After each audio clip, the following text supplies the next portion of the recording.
there, and welcome back to the HQ. Today, we're going to be reacting to The Halo Show is Very Bad, and Here's Why, from Elvis the Alien. Now, if you don't know about me, I have played every single Halo game, I've read every single book, I've read every comic, and I've absorbed pretty much every bit of lore available to me. Except for this show. Because I know the show's bad. I knew it was going to be bad. I did not want to sully my thoughts of Halo on this stuff. And that's coming from someone who's a fan of like 343 era Halo stuff. So, yeah, it's gonna get messy. So let's just jump right in and just see just what I was thankful enough to miss out on. Hello everyone, I am sad to report that the Halo show is bad. That's an understatement. If you're a Halo fan, Yeah, big understatement. you're not going to like this show. If you're not a Halo fan, that's then you'll just be confused by this show. Oh, According to Stephen Kane, one of the creators of the show, it's made for both. What? It's made for everybody, when I think he achieved the opposite. I think I lean more on the Halo fan side of things. I loved the games growing up. I've been kind of slipping off the Halo bandwagon. I wouldn't say I'm a huge fan now. I kind of liked Infinite. yeah, as someone who is a huge Halo fan, I can probably tell you I'm not gonna like this show. In some ways, but yeah, I'm not like a super fan like I used to be when I was younger. Would I have liked this show if it came out during Halo's heyday? No, I would not. Yeah, I could probably get that too, especially because it's its own timeline. Also, crack on a can. Pop.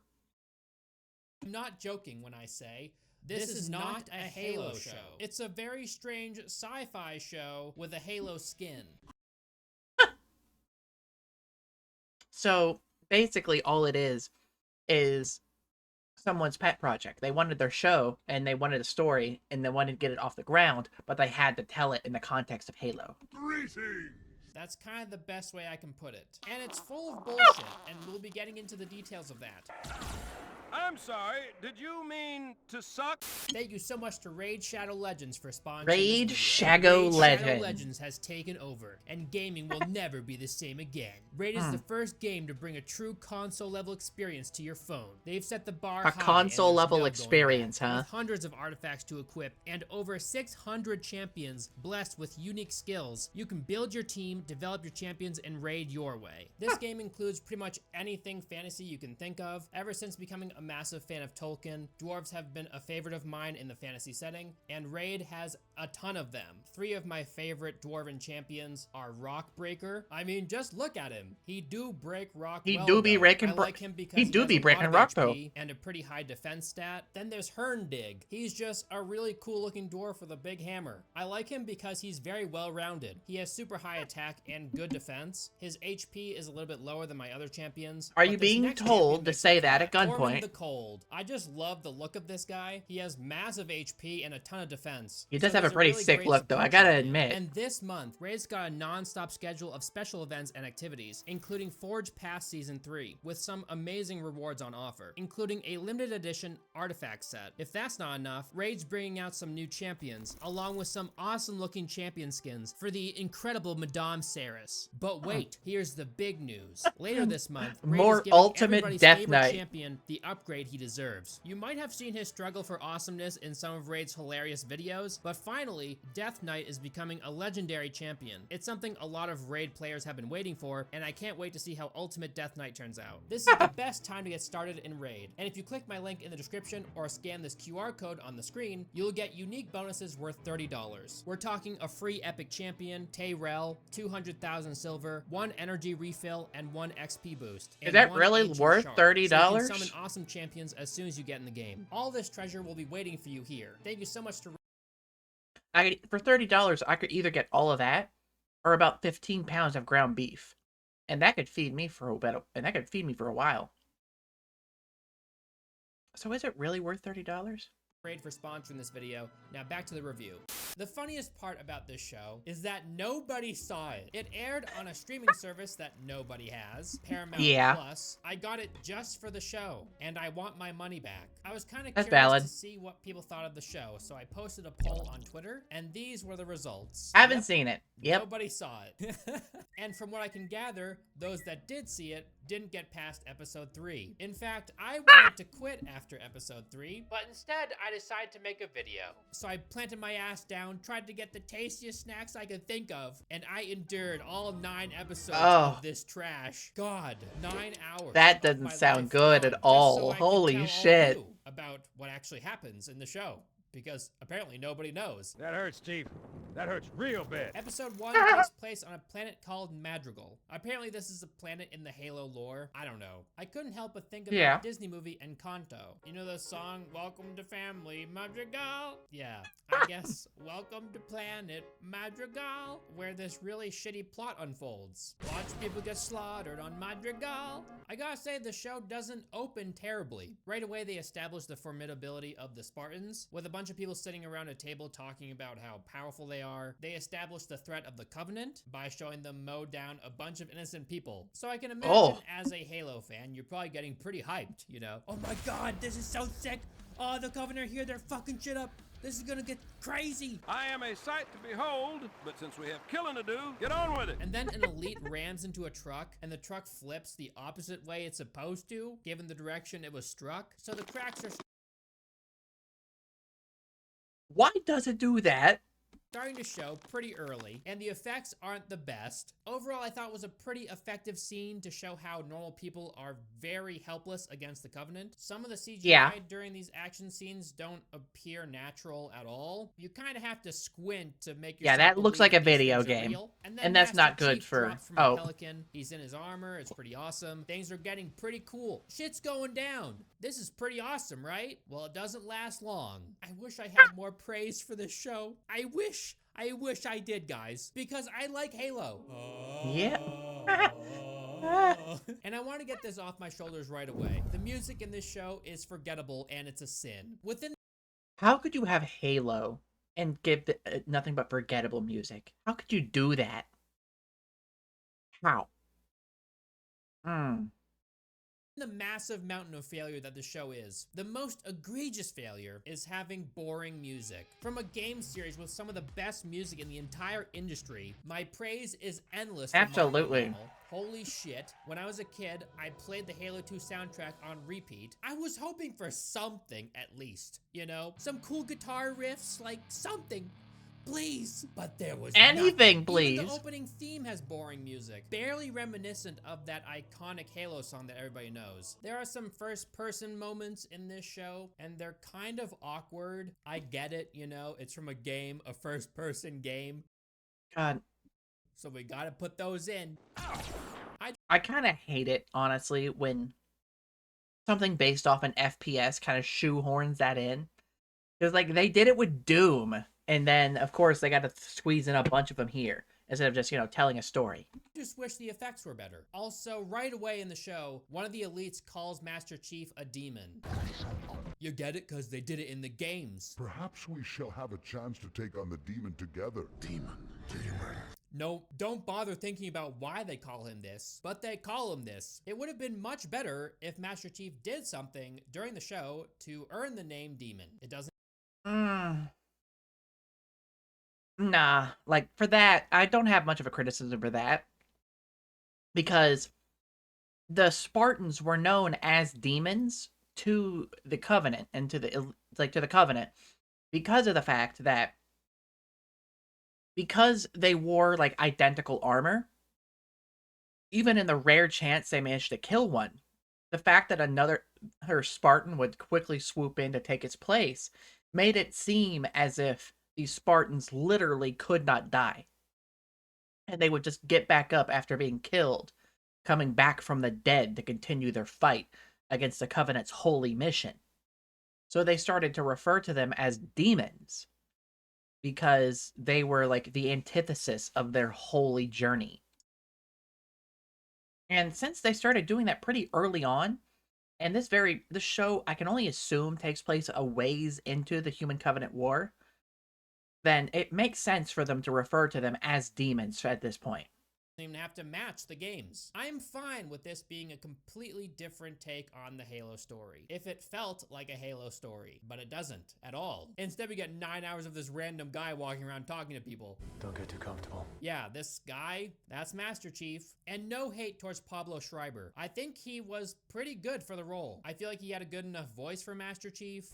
Incoming. His stature was good enough for Master Chief. He's got that tough guy look. It's fine, you know? Like, I think he makes a perfectly suitable Master Chief. I just wish they went the Mandalorian route with him, you know?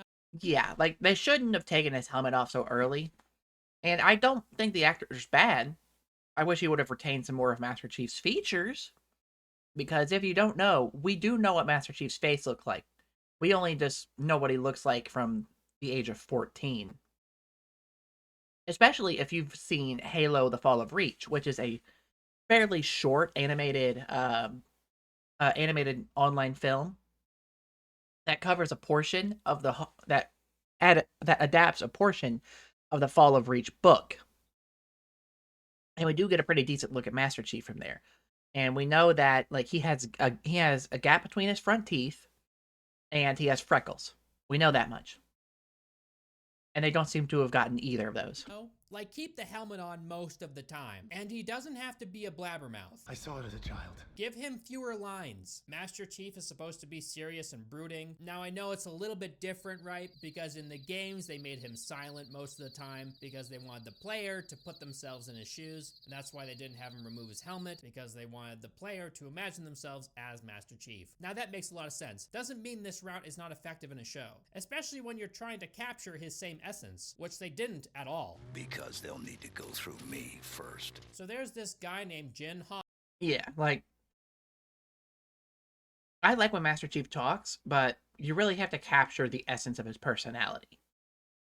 And his daughter Quan. They're Madrigal locals and they're part of a rebellion against the UNSC. I guess they're trying to seize control of their planet. So they're insurrectionists. With everything they've got. And Quan has a huge arc throughout the show, trying to reclaim power over Madrigal. There's this evil dictator guy, but the problem is, I don't care. They try and make you care with this very depressing scene of her father dying. She watches as her father sacrifices himself to save her, and then he dies at the hand of a covenant. And yeah, her father really cared about freeing Madrigal.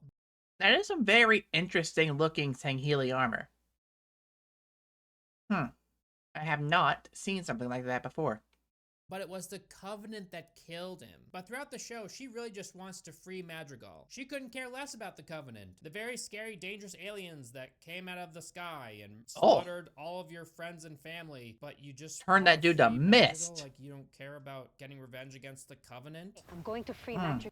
I do not like that crusty close-up of that prophet. I don't like that. Even if I'm the only one left. It's very weird. Anyway, I'm getting ahead of myself. We get to see High Charity. This is where the Covenant Command is located. And it's basically a large space mushroom. That's accurate. Mushroom. I just want to be positive for once, please. Yeah, that is accurate. The space mushroom. It's pretty neat. They fly into the big dome thing, and it has like a stem, like, give me something. We get to see a prophet, you know, slug dudes, and he's talking to a woman, like a regular ass woman, and she's reading human literature. Bruh. This lady is very important to the plot of the show. Why is there a human on High Charity?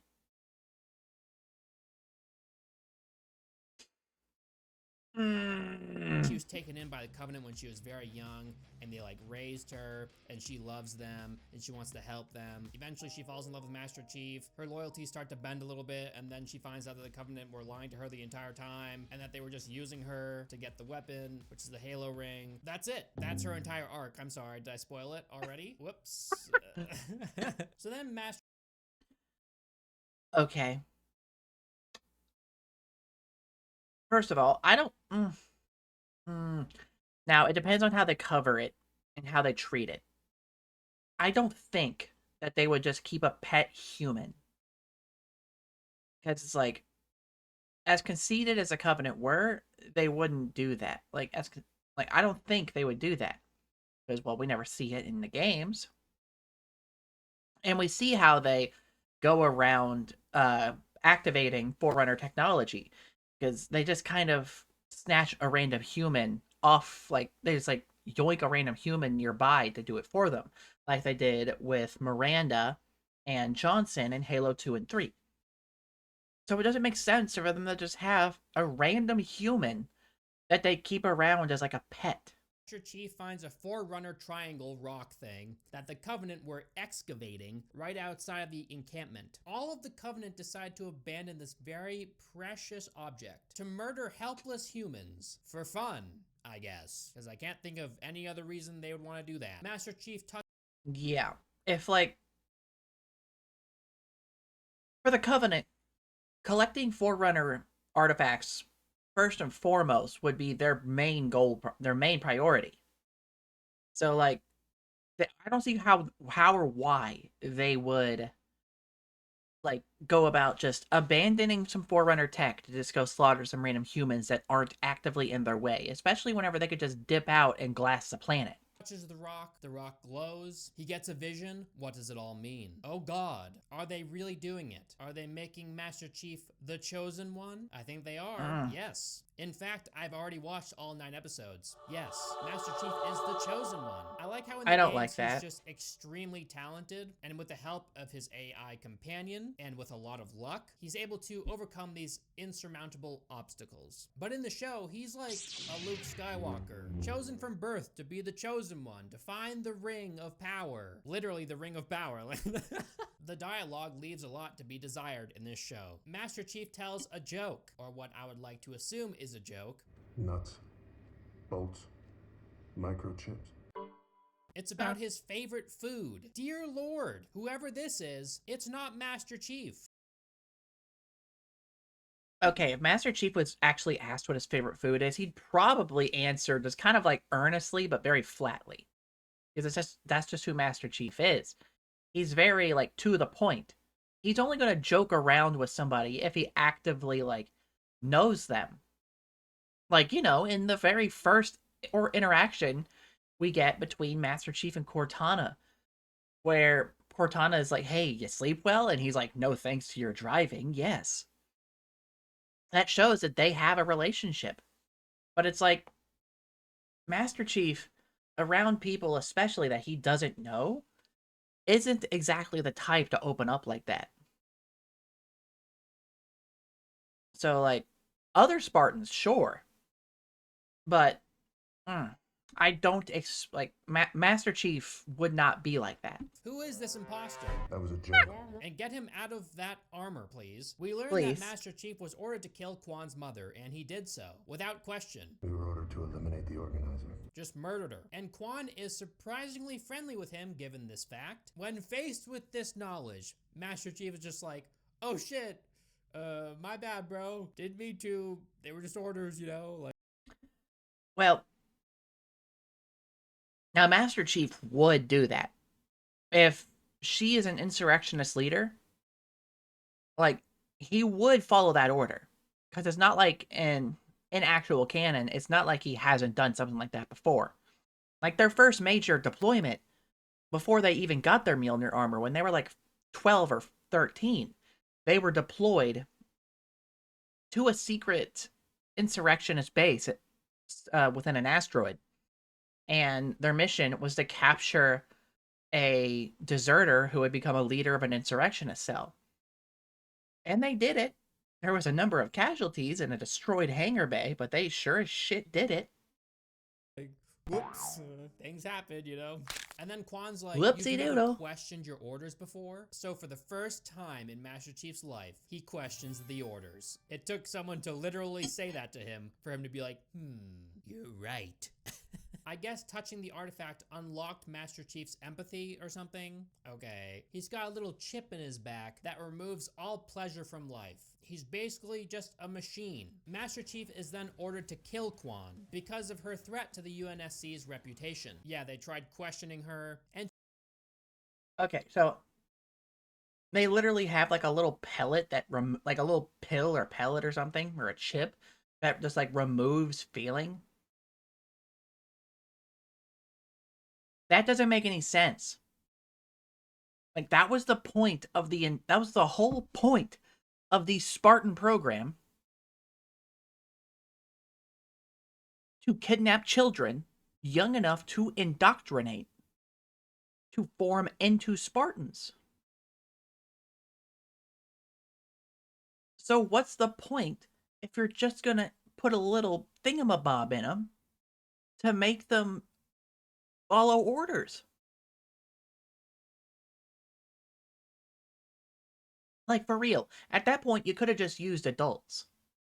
I mean, yeah, you also had the problem of the augmentations and needing to do it within a point where the person is still growing so their body can further adapt to their own augmentations. But still, what's the point of getting someone that young to do absolute indoctrination on if you're just gonna throw that away?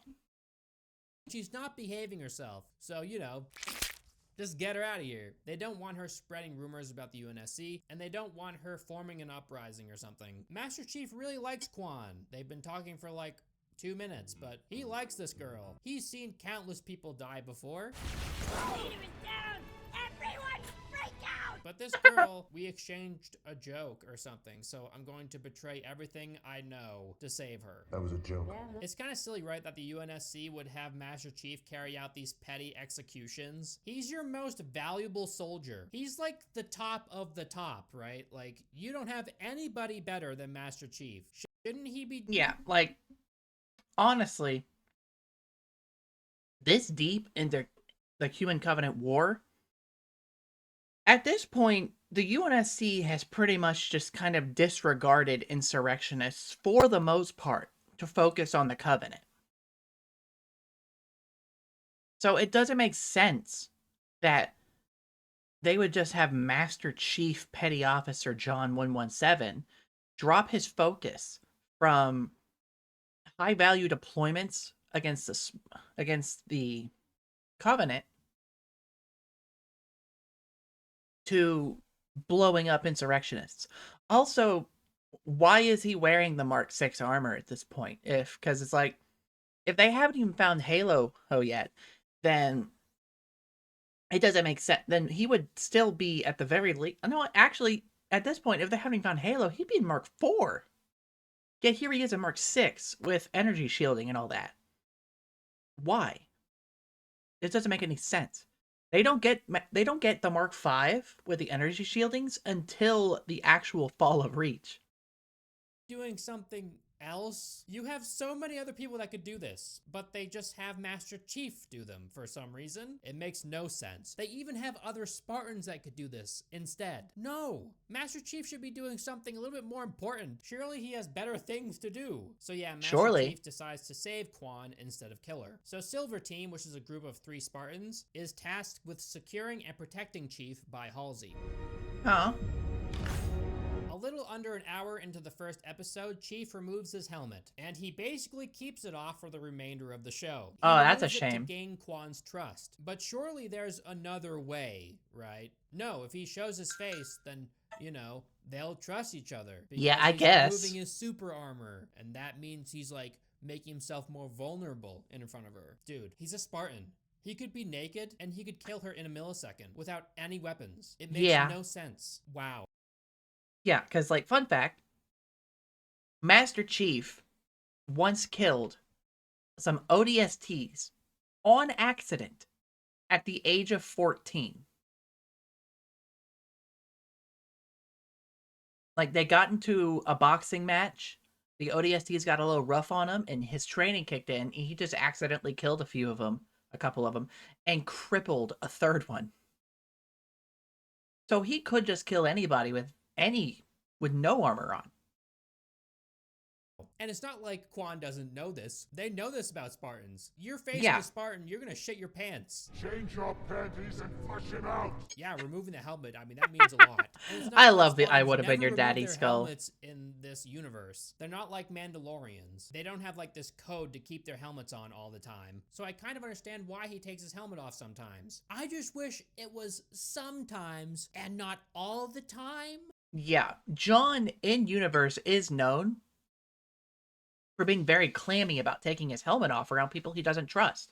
Like, The only time we ever get him taking his helmet off is around other Spartans, or very rarely around other Marines or other people that he's serving with that he trusts. Like, in the latest book, Halo Edge of Dawn, after the events of Halo Infinite, he gets picked up by Fernando Esparza, good old bro hammer, Echo 216, and and after some other shenanigans, they've slipped down underneath the crust of the ring into a secret compartment where there happens to be a chunk of one of the Infinity's like deployable Paris class ships, and using that basically as like a base of operations. And for the first time for days, Chief gets the chance to sit down and sleep.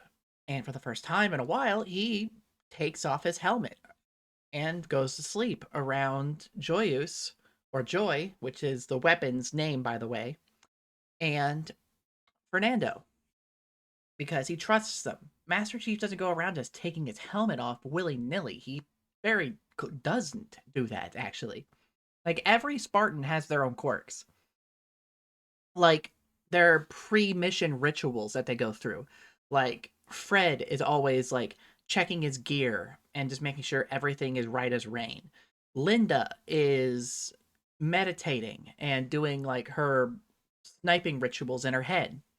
And Kelly likes to sit and just jam out the 20th century rock. Like, canonically, Kelly, the Spartan, the one with like the dome helmet, she listens to Queen, canonically. So that's something funny to think about. He's got his helmet on for like 10 minutes in the entire show. 9 hours of content, and you hardly ever see him as the Master Chief that we all know and love. He's just this guy named John. And I know Master Chief is named John, but they really wanted us to get to know John. Fuck Master Chief. Who's that? We want John, this guy. That's what we want. That's what the Halo community wants. Right? Also, the fact that Master Chief doesn't like it. One second, sorry. He doesn't like it when people he is not familiar with refers to him as John. Like, the only people he has ever really accepted calling him John are his fellow Spartans, Cortana, and Dr. Halsey. Even Joy still refers to him as Chief, because they're not quite on that level yet. So it's like, it's that thing where it's like Master Chief just wouldn't go around like using his name like that. Right? So the show so far is mostly about the UNSC versus Chief, who disobeyed orders and turned his back on everybody he's ever known to save the life of this random woman that he kind of likes. Yeah, so that's After, episode 2 minutes 1 talking of to her. 9. You know, that's kind of weird. Oh, there's also this strange mystery glowing rock thing. It unlocks John's memories, and we'll get into that. It's pretty silly. You'd assume that after touching the rock, if that unlocked his empathy, then he would have this huge tidal wave crash over him. Why would it unlock memories? It's not like the Spartans ever had any of their memories actually repressed. They didn't. They were just so young, because they were kidnapped at the age of 6, that those memories, as faint as they may be, just kind of slipped to the wayside. So most of his memories would be of their time on Reach being trained as Spartans. Right? Thinking about all the people over the years that he failed to save, all the horrors that he's seen in war come rushing back because, you know, that's a lot to take in. But I guess it doesn't unlock your empathy as far as your memories are concerned. Just from this moment onward, literally 5 minutes before he touched the rock, he failed to save like 100 innocent people that got slaughtered by the Covenant. He arrived on scene a little bit too late, I think. But no, it's this random woman that he just feels the urge to save for some reason, because she asked him, you know, you should really question your orders sometimes. So Master Chief and Quan try to escape, but they're cornered by the UNSC. Their Pelican doors are about to be blasted open, but in a stroke of luck, which I know is very Halo, the weird glowing rock thing disables the power to everything and gives power to the Pelican so they can fly away. Now, I know one of the main themes in Halo is luck, but they're laying it on a little bit thick with this scene, don't you think? Like, Now, you see, the thing is, Master Chief is like supernaturally lucky. Every Spartan has their thing. Like, Fred was a great leader. Like, Fred's a great leader. Kelly is the fastest runner on foot. Samuel was the physically strongest Spartan. And Linda is the best sniper. And another Spartan, Kurt, had had the best intuition and sixth sense. Master Chief, his whole thing is that he was lucky, like unnaturally lucky. Like, you know how like finding a health pack just at the right time, or finding the right weapon for the right situation, like just kind of mucking about in an area. While yeah, those are signs of good game design, that's also canonically happening in the universe of Halo. Because that is John's almost supernatural levels of luck at play. That's just how it happens. So John being that lucky does kind of make sense. Thank you, Random Rock, for saving me. That was convenient. Moving on to episode 2. I'm going to be referring That was to episode Master Chief as 1. John from now on, Jeez. because he's not Master Chief. He's just John. In this show, John thinks back on Well, a time when shoot. he was younger and turned his back on a plan to leave with his friend Soren and instead decide to betray him because he's very loyal to the UNSC. That is, until there's a random John, like, why would they give that plot line to John? The idea of abandoning the Spartan program or leaving. It's like John was one of the most loyal. In fact, there was only ever a handful of Spartans that ever actually left or ever actually tried to leave. And 2 of them are on Gray Team, which is a whole different barrel of monkeys. They are the nuttiest Spartans. I'm probably find something to watch about them at some point. Woman that he's told to kill and he doesn't want to, in which case he will just betray everybody. Now I know she's not a random woman. She's the daughter of this other guy who's pretty important on Madrigal, but Yeah. like, whatever. We then get to see Silver Team without helmets. Their names are Riz, Kai, and Vanek. Kai somehow puts her helmet over a ponytail and it just works, and it bothers me a lot. I don't like that. John and I don't Quan, like that. Why does it have to rhyme? Yeah, so John and Quan. John and travel to a Quan. human John occupied Quan. asteroid named Rubble to meet up. That does exist, actually. The Rubble is an actual thing in Halo, and it appears in the book The Cole Protocol. So that is something that exists. It is a massive, space station of, I can't remember if it's specifically insurrectionists or if it's just like people who abstain from the Covenant War and want to just live their own life. But that planet it's orbiting, I can't remember if it's a planet with a methane atmosphere or not, but I know that there is like a Kigyar, a jackal, for you people who are not into Halo like I am and don't know the species name, who are growing, like basically like breeding a massive population of Ungoi or grunts. But I doubt they actually thought that far enough to use that with plotline. Soren, who helps them navigate the rock. Yeah, the same Soren that John betrayed all those years ago. But I guess they kept in contact all of these years? John knows where. Why does he still got his Spartan armor? They would have tracked him down and taken that back. Soren is. He knows his exact location, and he can just call him up whenever. Hey, what's up, Soren? Yeah, yep, same dude that fucked you over. Hey, mind helping me out? I'm in kind of a pinch. And it's kind of risky for John to keep in contact with Soren, given the fact that Soren abandoned Halsey and the UNSC, and is a traitor. He's literally a pirate, like a pirate captain in this show. And he's still John's friend after all this time. He just knows where he is. Wow. I love how John's only plan after being miraculously saved by this artifact was to run to a random friend from like 20 years ago that he betrayed and to ask that guy for help because he wants to save the life of this random woman. What does happen to Soren in the actual timeline? Because, you see, the worst part is that there's 2 Spartan candidates with names that are very similar to one another. Because there's Soren and there's Saren. Soren 066 is an actual Spartan. And then there's Saren, who flunks out because she fails the augmentations and eventually gets picked up by Oni and taken in by Admiral Margaret Parangoski and groomed into becoming the new Sync Oni and given the name Saren Osman.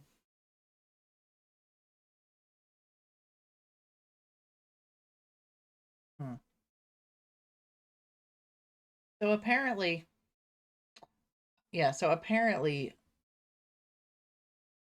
Soren apparently in the canon did in fact defect and abandon the Spartans, I guess. But I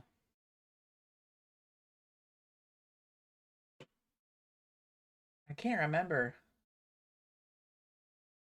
what happened with him. I'll have to read up on that later. But yeah, he is apparently a traitor. But he did apparently defect, but he's still listed as MIA, and he's not actually like this prominent. In the next scene, we get a conversation between the prophets, this elite, and the Blessed One. The Blessed One is that random woman, and her name is Makee. Guess what, guys? The Covenant also seeks the Keystone, which is basically just two artifacts that fit together so they can find the location of the ring, which is a massive weapon, obviously. Yeah, Also, the fact that I cannot off-rip tell apart those three prophets is already a problem. Same rock that the Covenant abandoned to kill all those random people on Madrigal. Yeah. Because some random Not kids made some noise, and they were like, hey, someone's making noise. Let's go towards the noise. Hey, look, they're humans. Time to kill them. Let's all abandon our posts and go kill these humans. Like right now. There's nothing more important we need to be doing. Let's all go kill these random, helpless humans. I've already explained why this much doesn't make sense already, so I'm just going to let that pass. We then get a meeting where Halsey explains how this new tech, Cortana, can be used to control Master Chief. I'm sorry, John. Cortana was created using a clone of Dr. Halsey. And then we get a scene on Planet Madrigal. Okay, that does make sense, but Cortana was not created as a means of controlling Master Chief. Cortana is a specialty intrusion program that was created to assist Master Chief and aid in his missions. And in fact, Cortana was given the choice of any Spartan that she would want to be partnered with, and she chose Master Chief because of his luck. And she was chosen specifically for this partnership for Operation Red Flag, which was a mission around mid to late 2552 to steal a Covenant ship, travel into Covenant space, and kidnap a prophet in order to try to force a peace deal. But then then that plan got abandoned when the Covenant found Reach. So yeah, already off to a bad start. That's the name of the city. Hey guys, Madrigal City. And this is Earth City. It's the one city on Earth, and it's called Earth City because we're on Earth. They do that again later in the show with Reach City on Planet Reach. Why is it just Planet City? There's cities on Reach. Like they could have just used New Alexandria. Imagine how dumb it would be if we named the first city on Mars Mars City. We learn that John and the other Spartans can't taste food because of their battle focus implant that numbs them to life's pleasures. It's this tiny chip that's implanted at the bottom of their spine. Yeah, that's stupid. That's just stupid. So yeah, they can't enjoy Oreos, and they will not be going to Yankee Candle anytime soon. That is very dumb. Notice how removing their taste would make them a more effective warrior. I guess they can't afford them eating too many Twinkies, when they would be forced to eat specific food anyway. And not only that, a person's sense of taste is kind of important. The human species has developed a sense of taste over the years, so when we forage a random berry or something, our taste buds will tell us if it's poisonous or not. Granted, I don't think a Spartan has to worry about being poisoned. I'm just saying, it's just kind of weird. So Soren brings John and Quan to a guy named Reth. He's in this psych ward prison thing, except the door to his cell isn't locked, which is weird. So they talk to this Reth guy, who was apparently once a prisoner on a Covenant ship, and he escaped, miraculously. How? Either that or he was saved by the US. How did he escape? I'm unsure if they specified, which. Soren claims that Reth might have some insider knowledge on what this artifact thing is. So get this. Reth is basically this show's random old wise guy that knows everything, and the main characters go to find out stuff, so the plot can move forward. That's basically it. Why But if does you he think just about know it for this more than stuff? 2 seconds, it makes no sense. Let me continue. Reth knows that the Covenant's religion is based on very old technology, and they roam the galaxy searching for clues about the Forerunners. Why does he just know this stuff? Nobody know, like, they didn't know about the Forerunners. Like, at the very least, well, we don't know what Oni did or didn't know because Oni likes to keep secrets. That's just what Oni does. But like, wider knowledge of the UNS, like in the UNSC of the Forerunners, didn't really come about until after the fall of Reach. So it really didn't last all that long. From them discovering Forerunner tech, like, worldwide, well, like, across the UNSC, you know what I mean, until the end of the war. Because the only other time where general UNSC personnel discovered Covenant, like, or Forerunner tech was in 2531 when the Spirit of Fire found a Forerunner shield world. But they were lost with all hands after they blew up their slipspace drive to destroy a legion of Forerunner battleships and were left to drift in space until they miraculously somehow slipspace to the Ark despite not having a slipspace drive. I guess he can understand their language somehow, because he was on the ship and listened to them speak to each other long enough to learn their language. He must have been on that ship for a long time. He also knows that only human blessed ones can activate and use the artifacts. How does he know this? Well, apparently because he knows about the one they have, which obviously is Makee, and they tried to test Reth on the artifact, and it didn't work because they were trying to find out if he was a blessed one. So, okay, this doesn't make sense because any human should be able to activate Forerunner technology because any human would be recognized as a reclaimer. Already, I don't like this. if the Covenant already had Makee, then why would they ask him to activate the artifact if they already have somebody that can do that? And how would they even know this? They don't have the artifacts yet. They were in this random cave, and another one is somewhere else. So I'm not entirely sure how they were able to test. They wouldn't have an artifact to activate, would they? Unless they have another random one that we just don't know about. Reth also knows that the Covenant are after a ring that is a door to a weapon. This guy knows a shit ton for being a prisoner aboard a ship. Did the Covenant have The ring as a door to a weapon? Ring is the weapon. this random prisoner sit in on their battle meetings and take notes? What is happening?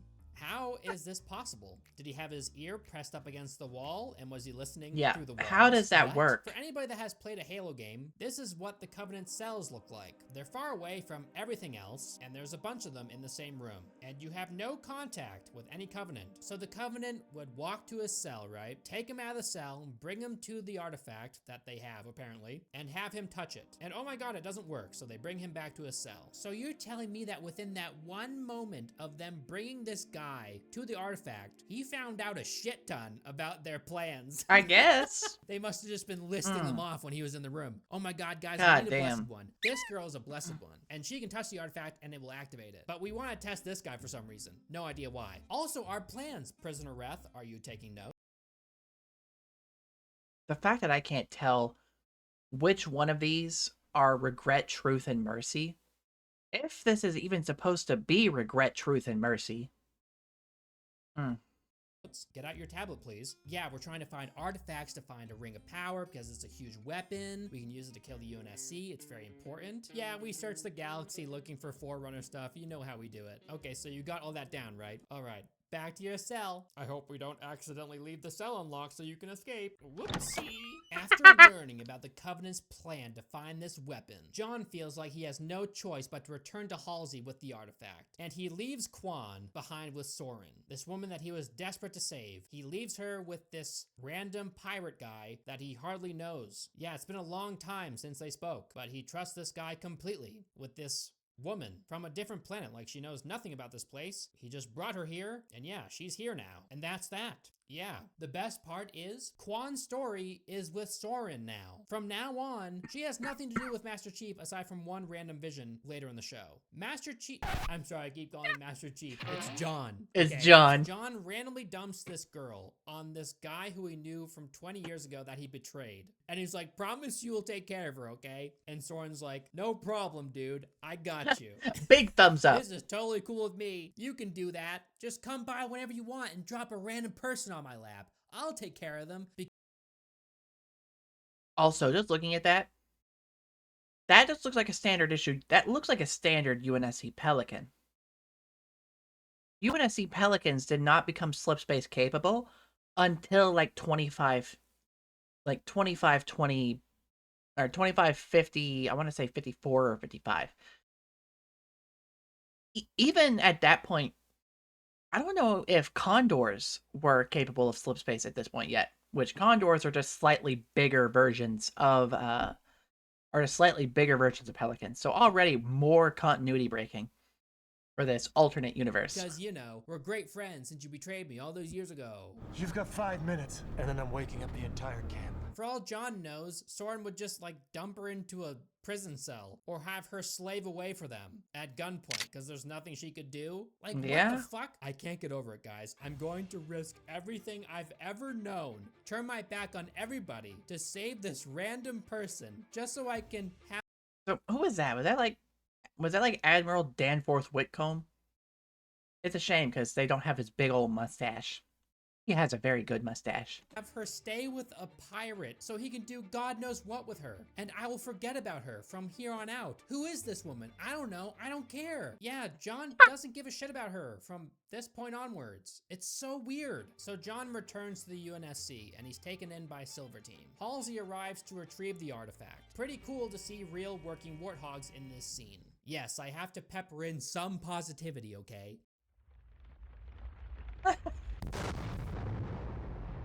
I have to find Me some too. bits that I like, okay? I know it's hard. I'm struggling here. Episode 3. The first scene That is was with only 2 McKee, the episodes of Blessed 9. One, God who damn. has access to some very nice shampoo. Look at that hair.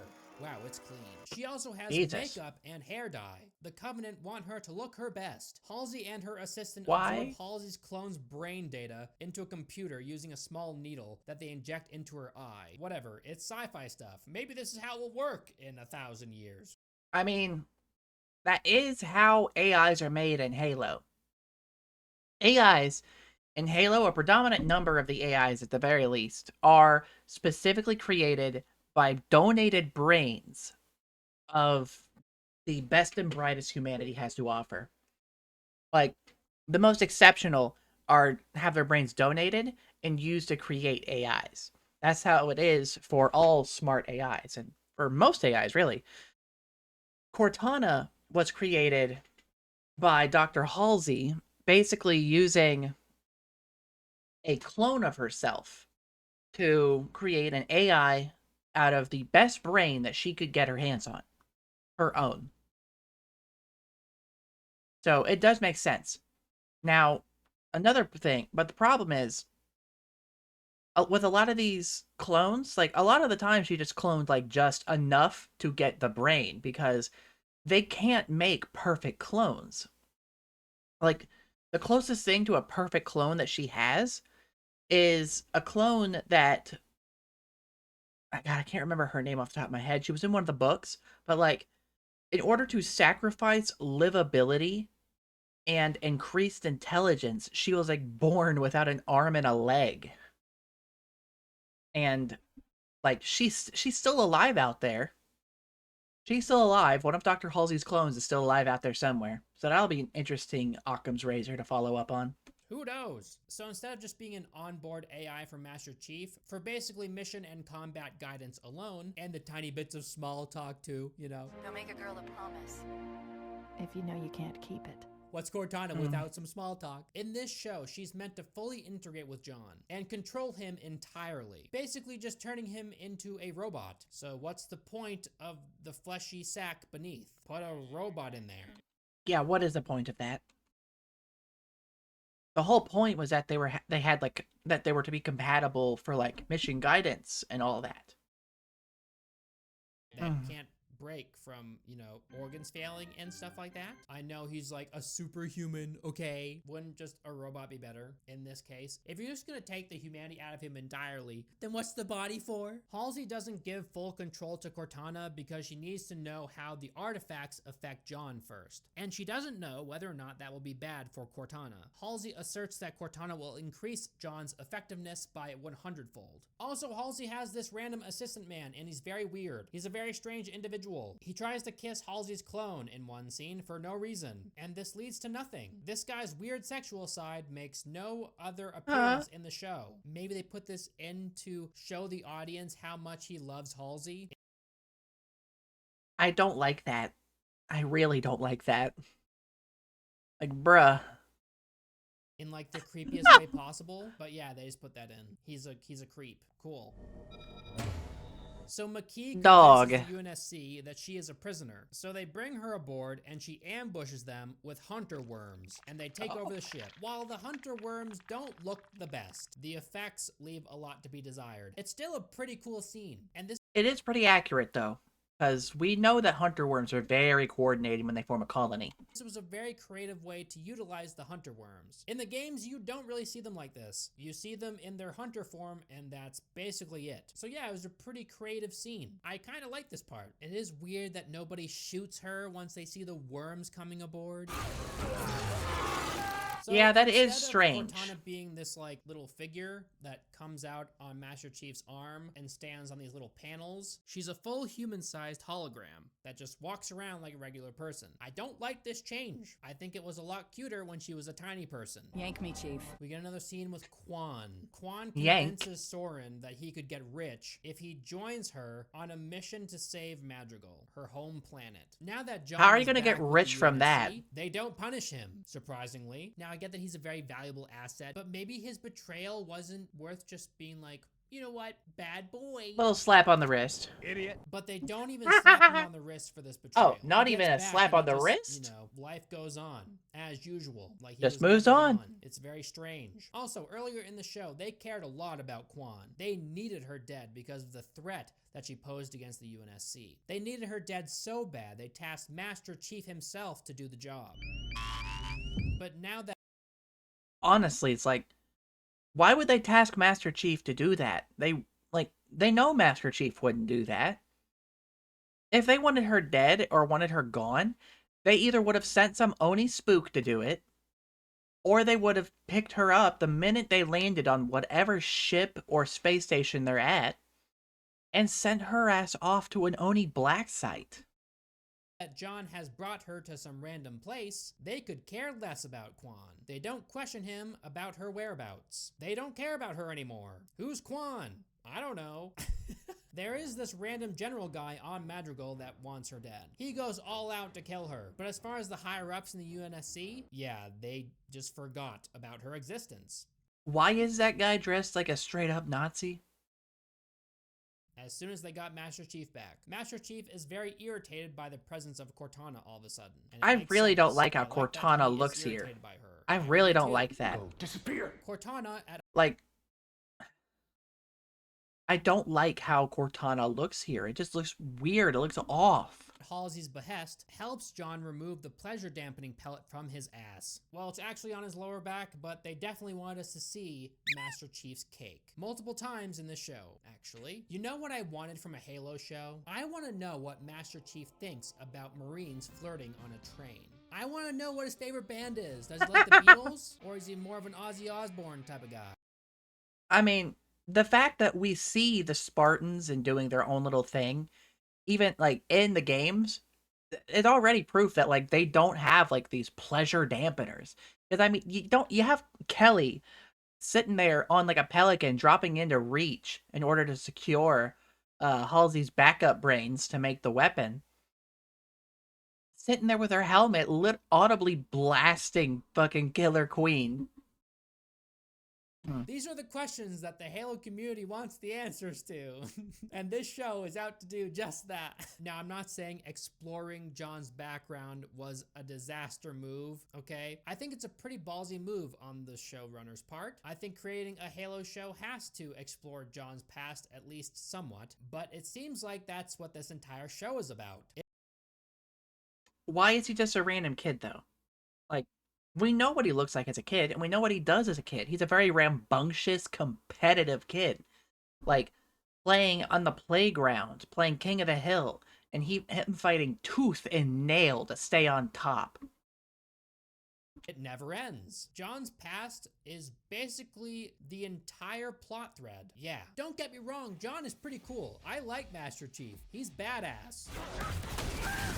But I don't care if he prefers almond joys to mounds. It's kind of cute showing us how John is experiencing his human and passionate side for the first time, but I think it should have ended here. I definitely do not want a sex scene with Master Chief. That's what I don't want. Spoiler alert, we're getting it. Oh no. Yummy. Yeah, you're getting Oh it. no. In this show, I've they heard dove head first into horrors idea, of this. trying to flesh out John as a character in more of a personal sense than we're used to in the games. Going into his family's past and the planet where he was born, it must be kind of difficult thinking about how you can turn Halo into a TV show. And I think going in depth with John as a character is a good idea. But I have a better idea. Call it Halo Chronicles. And just do the stories in the books. Just do the books. It's not that difficult. that's basically all this show is. That sinking feeling that everything is lost because the Covenant is taking over the galaxy. Remember that in the games? Well, it's not in the show.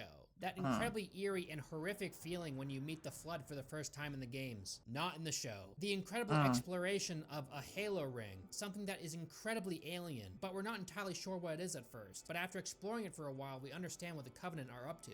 Instead, this show is a fetch quest for rocks. God Fit damn. into each other. And that will reveal the position of one of these cool places that we wish that we could explore in the show.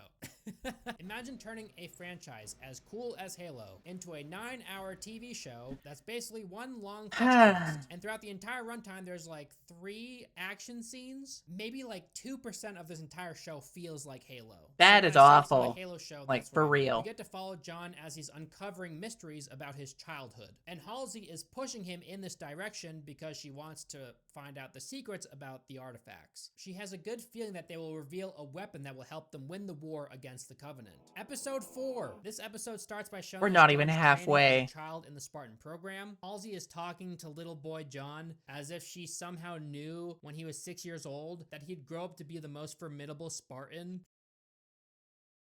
That is not military regulation haircut. They would have had that shit buzzed.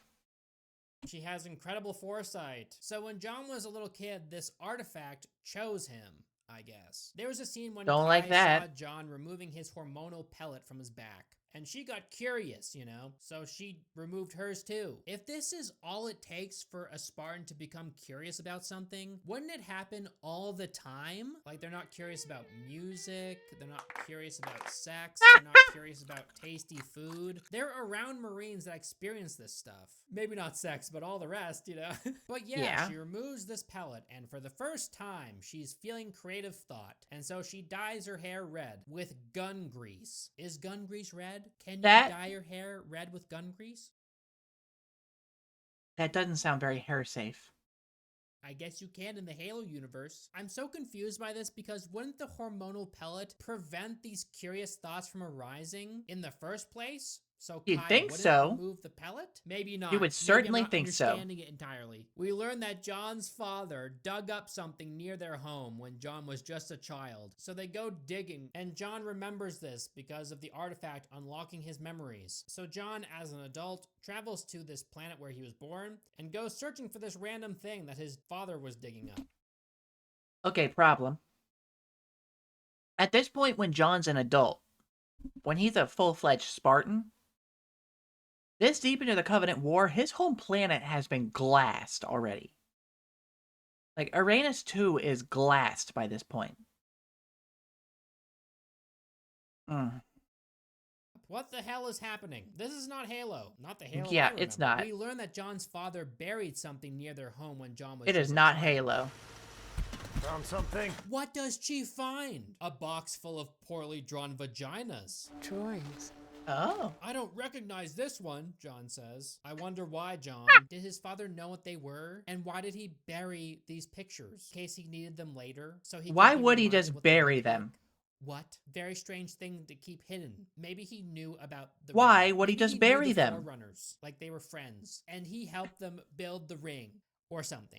What? That's the only reason he would want to bury them, right? Because he knows what they lead to. If he didn't know what they led to, there'd be no reason to keep them hidden. So, Yeah. who is John's father? And how does he have this knowledge that Halsey doesn't have? So remember Madrigal? Yep, well, there's an oppressive force on Madrigal, led by this guy named Governor Vincher. Yeah, the same creepy guy from the movie The Watcher. They just like making this guy evil. He's got that evil face. Quan and Soren attend the most boring concert in existence. Like, so is this Venture guy, Venture, whatever his name is? I wasn't paying attention to that. Is he just like an evil insurrectionist governor, or is he like a UNSC guy? Actually, it's a celebration of her father's life. It's like a ritual or a ceremony or something. And we learn again that Vincher is a bad guy. It's dangerous here. If Vincher finds you... I know. And he has support by the UNSC. And there are traitors, and the rebellion is dead. You're putting us all... You're a traitor! And there's no hope for Madrigal. Oh no, it looks like Quan has to come here and save the day. I don't care about Madrigal. I don't care about Madrigal. Why do they just have this random like side story in a Halo show? Like, oh my god, her father died. Why? It's so sad. I don't care still. Give me a better reason to care, please. They spend so much time trying to make us care about this girl and her mission to save her home planet. But there's no reason to care. She's not even likable. My dad fought and died so you could all be free. We then get a scene of Cortana recreating a digital image of John's house back when he was younger so he can relive his childhood memories. He gets to watch his memories play out in front of him. It's pretty insane tech, but this is sci-fi, so gotta let it slide. Like, I'm not sure how you could possibly do this, but I assume by this point they've already upgraded John's Neuralink that allows for Cortana to integrate directly into his brain, because that was the whole point of Cortana and his Neuralink, was to integrate directly into his brain. they do it somehow. John touched the artifact when he was very young. He just went wandering off randomly and touched the artifact. He found this cool looking rock and touched it. And it spoke to him because he's a chosen one for some reason. Like, what makes someone a chosen one? Your blood type? Do you have to touch this thing when you're very young? I don't like that. What? So don't John's like that. father took these pictures that John drew when he was very young. I very do not like the whole chosen one thing. And he was like, oh my god, these must be very important. So he buried them. Why not just put them on the fridge, dude? Your son is drawing random triangles. It's not that deep. Why did his father come to the conclusion that these are very important drawings that must be hidden? That is a very good question. So John learns that Halsey is the one that took him away from his family when he was younger. Can it be a secret? And made him into who he is today. And he's all upset about it. The Spartans do know that already, though. They've always known that. Apparently they made up this lie for them as to why they were chosen for the Spartan program, and they didn't reveal to them that they were taken from their parents when they were younger. This is slowly getting revealed, and John is very upset about it. Why were you here? The whole thing where John learns that Halsey was lying to them all this time, I think it's fine. It presents some conflict, and it's fun. But the way they go about doing it, with all of these memories and everything, and these special rocks, it's just kind of dumb. One word for you. So Quan and Soren have to find Quan's aunt. I would have been your daddy is the We need best to see my skull. aunt. She's the one who controls the family money. Because Quan's aunt knows things. Why does this show feel like I'm watching someone else play the most boring missions in the Outer Worlds? That's what it feels like. The Venture has someone named Franco hunt them down. Hello, Franco.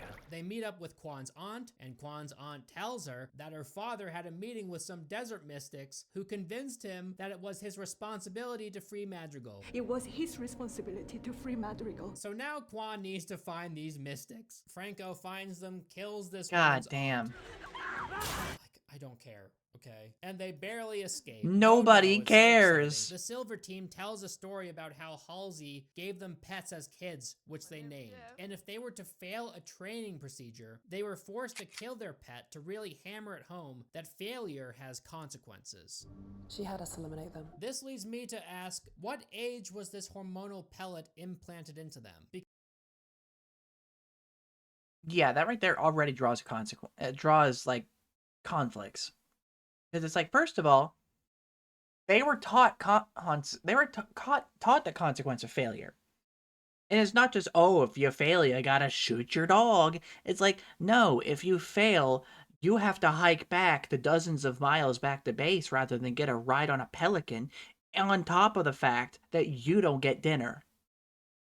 Like, this wasn't like evil summer camp. This was like a serious military institution.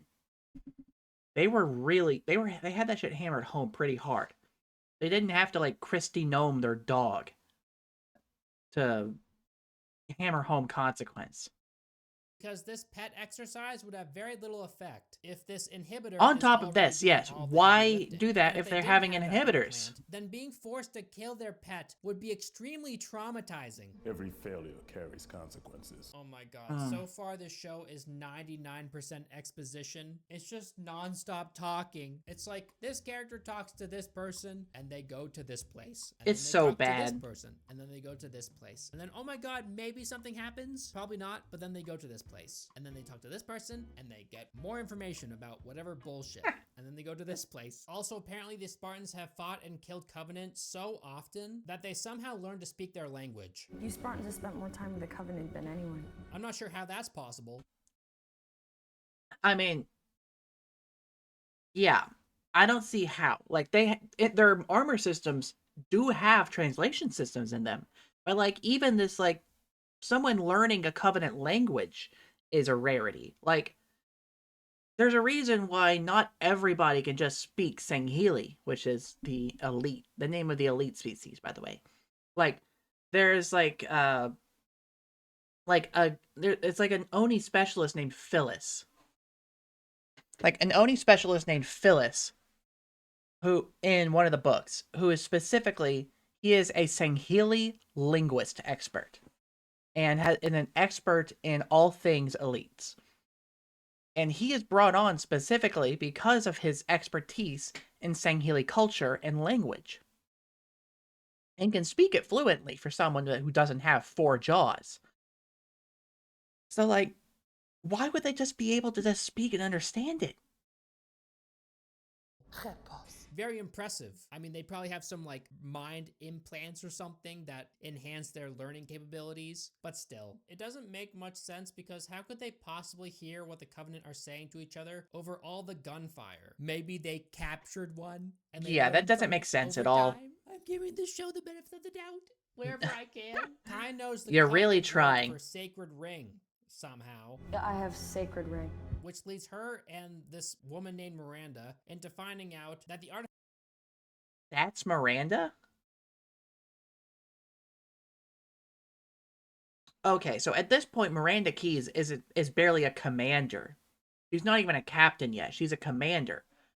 And she, at this point, I'm pretty sure, would have been serving on the In Amber Clad. Artifacts are a key to a ring. At the end of this episode, Like, I'm not even going to talk about, like, all of, like, oh, like, white character is black now, because I don't give a shit. If the actor is good and portrays a character well, I don't fucking care.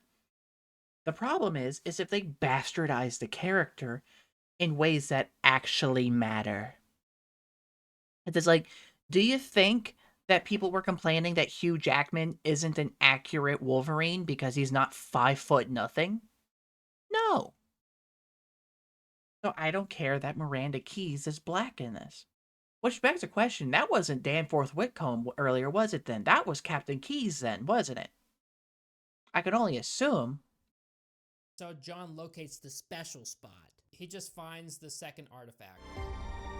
The way he finds this place is so contrived, it hurts. It just so happens to be the second piece of the artifact that he stumbled upon on Madrigal. Conveniently. Like, it just happened to stumble upon it. Why is it laid out like that? That is connected to that other thing that he touched as a kid. He just happened upon it. It was just there. He dropped down to kill some Covenant. He explored a cave, and wow, there it is. Hello there. The thing that we need. Found it. They start episode 5 by showing us John as a child, and we learn that Captain Keyes and Halsey were a thing back then. Yeah, they were in love. You guys know Soren, right? The pirate. Yeah, we know that, we know Captain Keyes and Dr. Halsey had, they had a fling, and then they had a baby, and that baby is Miranda. We know that much. Captain, he's a really nice guy. You know how I know? Because in this scene, he handcuffs Quan to an inoperable bike in the middle of the desert. Yes, their bike breaks down, and so Soren has to go find a different means of transportation for them. But he doesn't want to bring Quan with him. I think he's afraid people will recognize her or something. So instead, he sentences her to death. He even says that he has to walk 100 miles to get a transport vehicle for them. Transport ships over 100 miles from here. So Quan's dead then. You just killed her. She's in the middle of the desert. And he's probably dead too, you know, having to walk that far in the...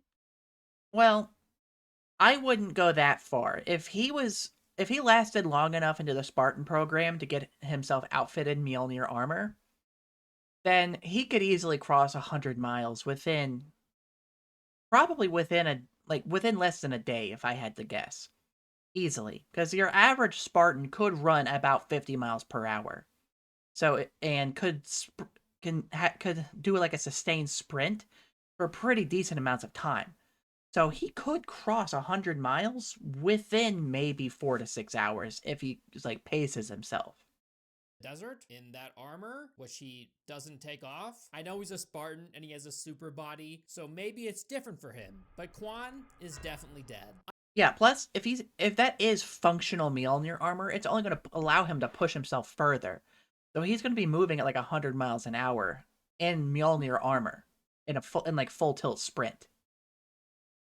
So he could easily cross that desert in pretty decent amount of time. Unsurprisingly, the dialogue is still god-awful. For example, of course it is. This line. I wonder if all that gun grease cracking a can. didn't seep down into your brain. John spots Kai, and he notices that her hair is dyed. When did you remove your pellet? After finding out that she removed her hormonal pellet, he grounds her, like he's her daddy. He claims that she's a danger to herself and others, because she removed her pellet. So it's okay when you do it, but not when she does it? I obviously don't have to point out how hypocritical this is, yeah, because Kai does that for us. You removed your pellet? If I'm so dangerous, what's that make you? And John just kind of stares back at her and he's like, yeah, you're right. We then get a scene with the blessed one, Makee. She's talking to an elite and he's like, yo, the artifact isn't here. And she goes, yeah, but it was here and the energy will lead us to the right place. So keep looking. Don't worry. The show doesn't make sense. And I don't know if I like how smooth and rounded the elite's armor is. I definitely like it when it has that more angular look. I don't like how smooth it is. We can explain this away with random bullshit. And he's like, sounds good. I mean, the elites do look good. They do look good. Smacking the handcuffs with a rock. Yep. That does it. The UNSC is testing the second artifact, and they start drilling into it. It creates a massive explosion. Makee touches the spot where the first artifact used to be. It gives her an orgasm so she can locate the second artifact. It looks like that's what happened. John that's pretty touches intense. The second artifact, and it gives him more visions of his past. He learns that Halsey is directly responsible for kidnapping him from his home when he was younger. He attempts to attack Halsey, but Cortana shuts him down at the last second. Okay. So, first of all, Halsey never directly kidnapped them. She was a science leader. The ones that kidnapped them were a bunch of Oni spooks. Second of all, they knew right away that they were picked up and taken as children. Because they were told that they're serving a greater good, a higher purpose, to serve the human race. And for the most part, these kids all pretty much accepted that from the jump. So like, it doesn't make sense for Master Chief to just try and do like the big Markiplier punch to Dr. Halsey here. Shutting down neural bridge. Like he's a computer and you clicked on the wrong link in your email, and all this shit starts popping up on screen. You freak out, so you pull the plug. That's what happened, basically. John isn't dead, Oh, though. God. Cortana just has this really awesome Fucking ability caked to up switch the light Cortana. off whenever she wants to. Obviously, Halsey put this in as a fail-safe. I know that, but still. Soren miraculously returns to find that Quan is gone. Apparently, she waited under the sand for him to return, when he had to travel 200 miles so she could stun him. How long was she under the sand? Dear Lord. What? Anyway, when John wakes up, conveniently his angry outburst is interrupted by a Covenant attack. His orders are to get the artifact to safety. What ship was that? I don't think that was a Covenant ship. That looked way too angular to be a Covenant ship. That had to have been their ship getting blown up. Because that is not smooth enough, like smooth and rounded enough to be a Covenant ship. And who gives him these orders? Halsey. The same person that he's very upset with. But he's got to obey, you know. Orders are to get the artifact to Dr. Key's ship. The Covenant are here, and it's a pretty dire... Dr. Keys? So is Miranda not a commander? She's a doctor. I don't like that. God, do what Halsey says, except you don't. He just agrees to help. He's like, okay, yeah, I know that you're kind of a psycho woman and you stole me from my family when I was younger, but that conversation can wait. I'm gonna do what you tell me to do. I think in reality, Chief would take action into his own hands, but I don't think he would go out of his way to save the artifact for Halsey. I think he would try and save people from the Covenant, but he wouldn't follow her orders. Granted, Cortana could always just shut him down again. This little skirmish with the Covenant finally makes the show feel like Halo for a moment. Pretty cool, though some of the special effects definitely looks good. Desired. Chief hijacks a warthog and a banshee in this scene. He pulls off a cool stunt to save Kai. There's a part with a hammer-wielding brute. This is cool. I like this. More of this, I was wondering when the brutes would show up. Another massive plot contrivance. A banshee is shot out of the sky and hits the warthog that was carrying the artifact, so it flies into the air and lands perfectly so a brute can beam down and pick it up and leave. It ends with Chief finding a key after she's shot down to the surface in a pod. Suspicious. Yes, very suspicious. Very suspicious. She's crawling on the ground out of nowhere. Where could this random woman have come from? That's the big question, except we already know. Episode 6. Okay, McKee we're tells almost UNSC through that it. The Covenant kidnapped her as a child and held her captive ever since. That the Covenant had kidnapped her as a child. And she somehow escaped their ship and found herself crawling in the middle of the battlefield, with beautifully clean hair and makeup still intact. John does question completely her in the untouched. episode, but what's weird is that she immediately mentions the Keystones. If the other keystone is here, you are in great danger. When questioned where the Covenant took the Keystone they stole, she has an answer for them, which doesn't make a lot of sense. If she was actually a prisoner, she wouldn't know this information. She shouldn't know anything about the Keystones, aside from the fact that they're random rocks that... I'm still hung up on the idea that the Covenant just had a pet human just sitting around and like followed it around and called it the Blessed One.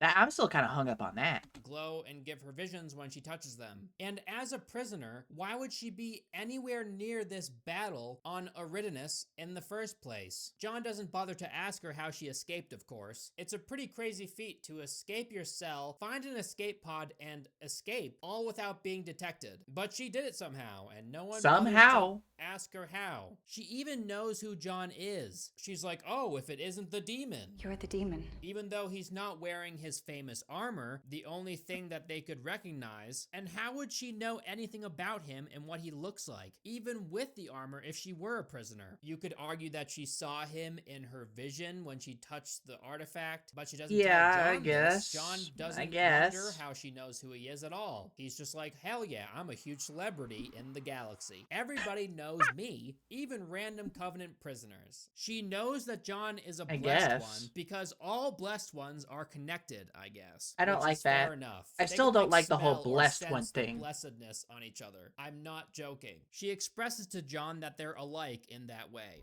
Because I'm like you. John doesn't Are you question now? how she knows that he's a blessed one, she just does. Why John can't sense and know everything about McKee right away, maybe because he's new to this? And it's kind of silly for McKee to jeopardize herself by putting herself in the hands of the UNSC when she can sense everything about Chief already. Seems like Yeah, an why advantage would the she? Covenant wouldn't want to lose. Does she have to be within his immediate proximity Okay, so now I know the one with the little thing on his head is the Prophet of Mercy. for this ability to work or something? They don't explain it, just like they fail to explain most things in this show. John seals Halsey in a room and fills the room with radiation as a way to test how much control Cortana has over him. It's a pretty cool scene, but I'm not entirely sure how John keeps getting away with all this bullshit. Eventually, he learns that Cortana can't do anything else aside from shut him down, so he frees Halsey, and he doesn't get in trouble for this. It's very strange. Halsey has a lot of power here at the moment, but she allows John to do whatever he wants. Maybe because she needs him so he can use the artifacts to find this weapon. But Yeah, that I doesn't mean guess, but it's still.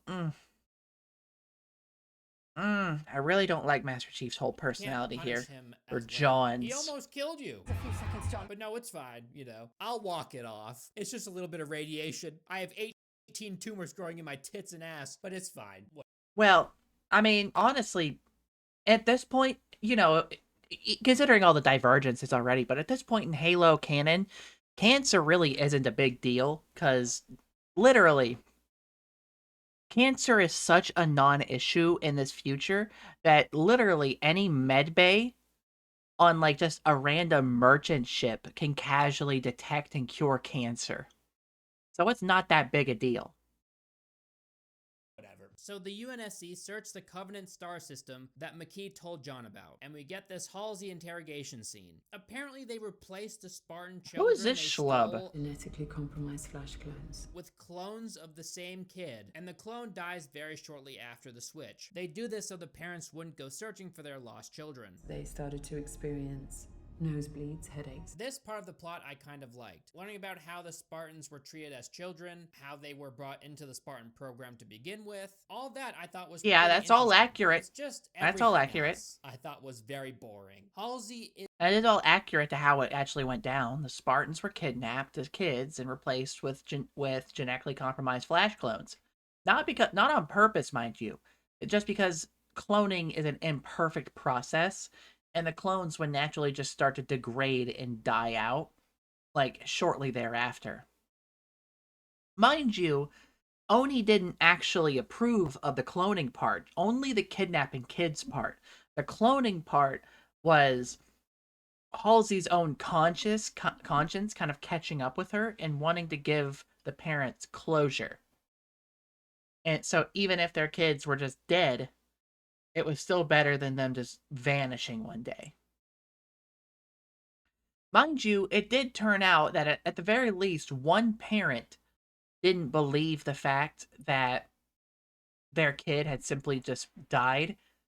And it was actually covered in a book, the Mortal Dictata, which is a book in the third book in the Kilo 5 trilogy that follows a team of ODSTs, Oni operative, and a Spartan, and basically just kind of like setting up civil war within the elites, while also dealing with the fact that said Spartan's dad never believed that the flash clone that he took home after his daughter went missing was actually his daughter, and he became a galactic terrorist intent on launching a terrorist attack against Earth.